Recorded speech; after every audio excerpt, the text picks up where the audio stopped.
दूध, हवा, नमक, पानी, क्या ये सब सच में शुद्ध होते हैं? जरा सोचिए, अगर दूध को हम प्योर माने तो फिर उसमें पानी और फैट कहाँ से आया? और अगर नमक एक शुद्ध पदार्थ है तो उसे पानी से इतनी आसानी से अलग कैसे कर लेते हैं, वो भी बिना किसी केमिकल रिएक्शन के?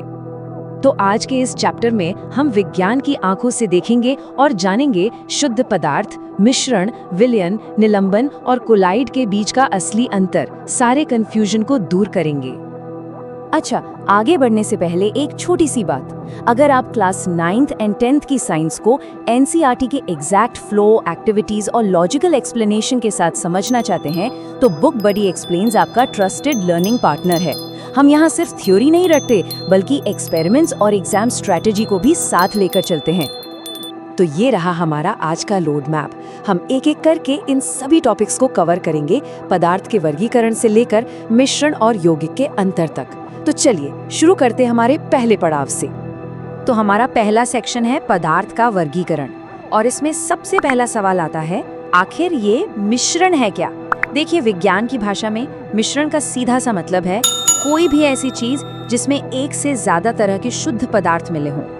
इसे और अच्छे से समझने के लिए चलिए एनसीईआरटी की एक्टिविटी 2.1 पर एक नजर डालते हैं। इसमें क्या किया गया, क्लास को 4 ग्रुप्स में बांट दिया, ए, बी, सी और डी। सबको पानी दिया गया और उसमें अलग अलग चीजें या अलग अलग मात्रा में कॉपर सल्फेट घोलने को कहा गया। बड़ा सिंपल सा एक्सपेरिमेंट है, पर इसका रिजल्ट काफी कुछ सिखाता है। तो इस एक्टिविटी से क्या पता चला? यही कि मिश्रण 2 तरह के होते हैं।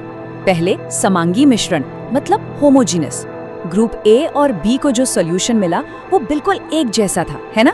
आप बता नहीं सकते कि कॉपर सल्फेट कहाँ है और पानी कहाँ। और दूसरे होते हैं विषमांगी मिश्रण, हेट्रोजीनियस, जैसे ग्रुप सी और डी के पास थे, जहां आपको चीजें अलग अलग दिख रही थी। तो क्या कहानी बस समांगी और विषमांगी पर खत्म हो जाती है? जी नहीं, अब हम थोड़ा और डीप डाइव करेंगे और मिश्रण के 3 बहुत जरूरी टाइप्स को समझेंगे, विलयन, निलंबन और कोलाइड। और इसके लिए हम मदद लेंगे एक्टिविटी 2.2 की। तो सबसे पहले बात करते हैं विलयन यानी सॉल्यूशन की। विलयन क्या है?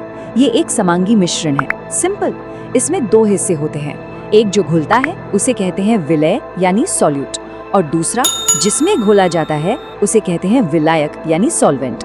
जैसे नींबू पानी में चीनी हो गई विलय और पानी हो गया विलायक। अच्छा, तो एक असली विलयन को पहचानेंगे कैसे? इसके कुछ खास गुण हैं। पहली बात तो ये कि ये हमेशा समांगी होता है।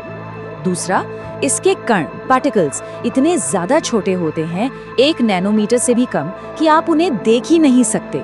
और क्योंकि वो इतने छोटे हैं तो वो लाइट को स्कैटर भी नहीं करते। और सबसे इम्पोर्टेंट, इसके कण कभी नीचे नहीं बैठते, मतलब ये स्टेबल होता है। अब विलयन से आगे बढ़कर बात करते हैं निलंबन की, जिसे सस्पेंशन कहते हैं। ये एक विषमांगी मिश्रण है जिसमें कण घुलते नहीं हैं, बल्कि बस तैरते रहते हैं, सस्पेंड रहते हैं। याद है एक्टिविटी 2.2 में ग्रुप सी ने क्या किया था? पानी में चॉक पाउडर मिलाया था। बस वही निलंबन का एक परफेक्ट एग्जाम्पल है। और निलंबन के गुण क्या क्या है? वेल, ये विषमांगी होता है। इसके कण इतने बड़े होते हैं कि आप उन्हें अपनी आंखों से देख सकते हैं। ये लाइट को स्कैटर करते हैं, मतलब प्रकाश का रास्ता इसमें दिखता है। और ये अस्थायी, अनस्टेबल होता है। थोड़ी देर छोड़ दो तो कण नीचे बैठ जाएंगे। और हाँ, इसे आप फिल्ट्रेशन से आसानी से अलग कर सकते हैं। और अब आता है सबसे इंटरेस्टिंग मिक्सचर, कोलॉइड। ये थोड़ा ट्रिकी है। क्यों? क्योंकि ये दिखता तो समांगी है, पर असल में होता विषमांगी है ना? मजेदार। एक्टिविटी 2.2 में ग्रुप डी ने जो दूध और पानी का मिश्रण बनाया था वो एक कोलॉइड ही था। कोलॉइड की एक बहुत खास पहचान है टिंडल प्रभाव, टिंडल इफेक्ट। अच्छा, कभी किसी अंधेरे कमरे में एक छोटी सी जगह से आती हुई सूरज की रोशनी देखी है? उसमें हवा में उड़ते हुए धूल के कण चमकते हुए दिखते हैं ना? बस वही टिंडल प्रभाव है। जब लाइट की बीम कोलॉइड या निलंबन से गुजरती है तो उसके कण लाइट को फैला देते हैं और हमें लाइट का पाथ साफ साफ दिखने लगता है। और आपको पता है, कोलॉइड्स हमारी डेली लाइफ का हिस्सा है। ये टेबल 2.1 देखिए। कोहरा, बादल, धुआं, शेविंग क्रीम, दूध, फेस क्रीम, ये सब कोलॉइड के ही उदाहरण हैं। इसमें एक डिस्पर्स्ड फेज होता है और एक डिस्पर्सिंग मीडियम, जिनके मिलने से अलग अलग तरह के कोलॉइड बनते हैं। चलिए अब एक और इम्पोर्टेंट कॉन्सेप्ट पर आते हैं, विलयन की सांद्रता या कॉन्सेंट्रेशन ऑफ अ सॉल्यूशन। इसका सीधा सा मतलब है कि विलायक में कितना विलेय घुला हुआ है।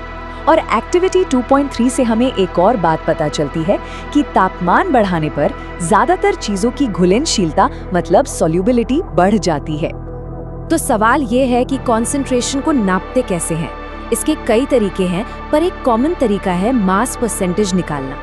इसका फॉर्मूला बहुत सिंपल है, विलेय का द्रव्यमान बटा विलयन का द्रव्यमान, और फिर उसे 100 से गुणा कर दीजिए। ये फॉर्मूला एग्जाम्स में न्यूमेरिकल सॉल्व करने के लिए सुपर इम्पोर्टेंट है, तो इसे अच्छे से याद कर लीजिए। चलिए एक एग्जाम्पल से समझते हैं। एनसीईआरटी का एग्जाम्पल 2.1 देखते हैं। मान लीजिए हमारे पास 40 ग्राम नमक है जो विलेय है और 320 ग्राम पानी है जो विलायक है। तो विलयन का कुल द्रव्यमान कितना हुआ? 40 + 320 यानी 360 ग्राम। बस अब इसे फॉर्मूला में डाल दीजिए। 40 को 360 से भाग देकर 100 से गुणा करें। कैलकुलेशन करने पर आएगा 11.1%। इजी। अब तक हमने मिश्रण की बात की, अब बात करते हैं परिवर्तनों की, चेंजेस की।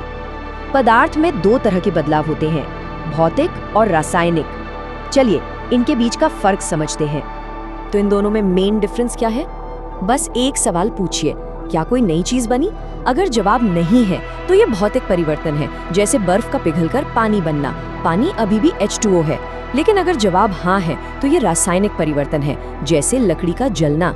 जलने के बाद राख और धुआं बनता है, जो बिल्कुल नई चीजें हैं। तो अब हम घूम फिर कर वापस अपने पहले सवाल पर आते हैं। आखिर विज्ञान की नज़र में शुद्ध क्या है? देखिए, वैज्ञानिक रूप से शुद्ध पदार्थ सिर्फ 2 तरह के होते हैं, तत्व यानी एलिमेंट्स और यौगिक यानी कंपाउंड्स। तत्व क्या है?